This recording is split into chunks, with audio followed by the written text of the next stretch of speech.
Taufik Hidayat, mantan atlet bulu tangkis andalan Indonesia, kembali mencuri perhatian publik. Baru-baru ini, sang peraih medali emas Olimpiade diperiksa sebagai saksi dalam kasus suap mantan Menpora Imam Nahrawi. Taufik dengan jantan mengakui, ia memang mengantar segepok duit untuk Miftahul Ulum, asisten Nahrawi. Jumlahnya 1 miliar. Akan tetapi, suami Ami Gumilar itu mengaku tidak tahu apa tujuan penyerahan uang tersebut. Saat ini, pengadilan masih bekerja mengumpulkan kepingan kasus rasuah yang melibatkan pejabat tinggi Kemenpora dan KONI ini.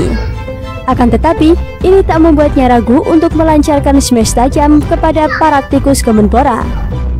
Dalam wawancaranya dengan Deddy Corbuzier yang tayang di YouTube, Taufik belak-belakan mengatakan sejumlah pernyataan yang bikin telinga oknum-oknum tak beres di Kemenpora dan PBSI jadi panas.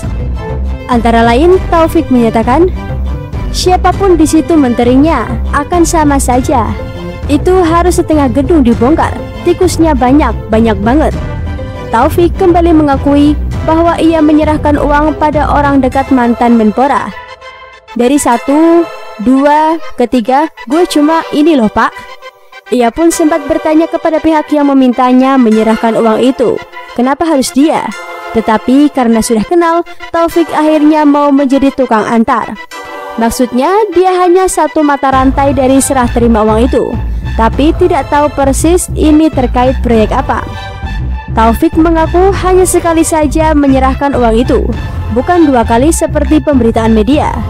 Taufik berkata, gila ya, yang terjadi pada saya, padahal di dalam situ lebih parah, di bawahnya parah, penjara KPK bisa penuh.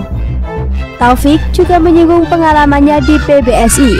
Ia mengatakan dirinya juga tak disukai sejumlah oknum pengurus PBSI justru karena dirinya jujur.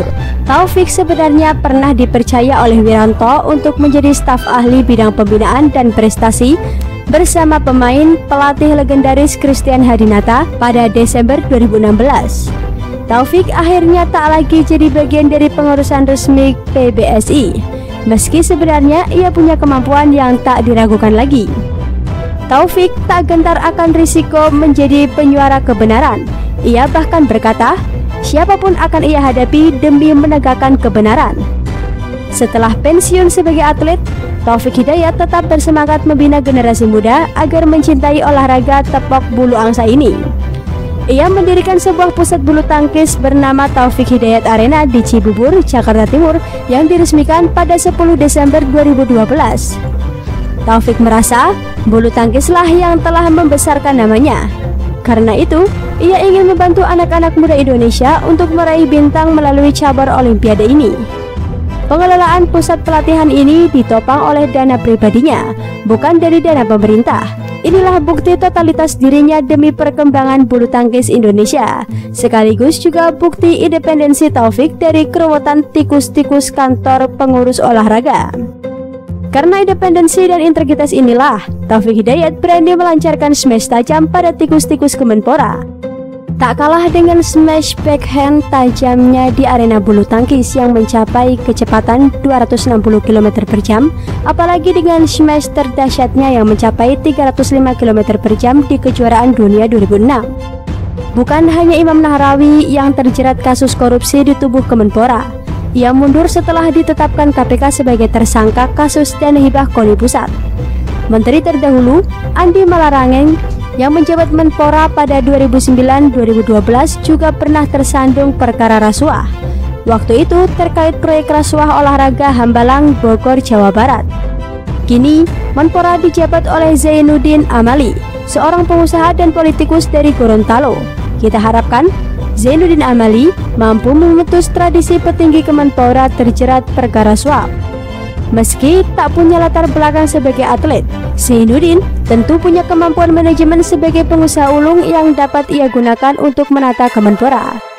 Bersih-bersih total gedung Kemenpora kiranya mendesak dilakukan sebagai tanggapan atas kritik dan sentilan Taufik Hidayat.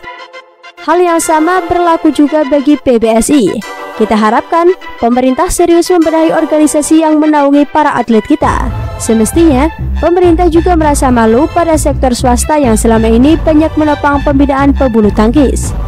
Pecinta bulu tangkis tanah air tentu akan mengawal proses reformasi birokrasi di tubuh Kemenpora dan PBSI, semua demi prestasi yang lebih gemilang. Taufik Hidayat mengingatkan, negara-negara maju berlomba mendorong sektor olahraga untuk berprestasi di kancah dunia. Indonesia semestinya lebih serius membina olahraga agar makin mampu menggemakan nama baik Indonesia di ajang internasional. Ya, semoga saja.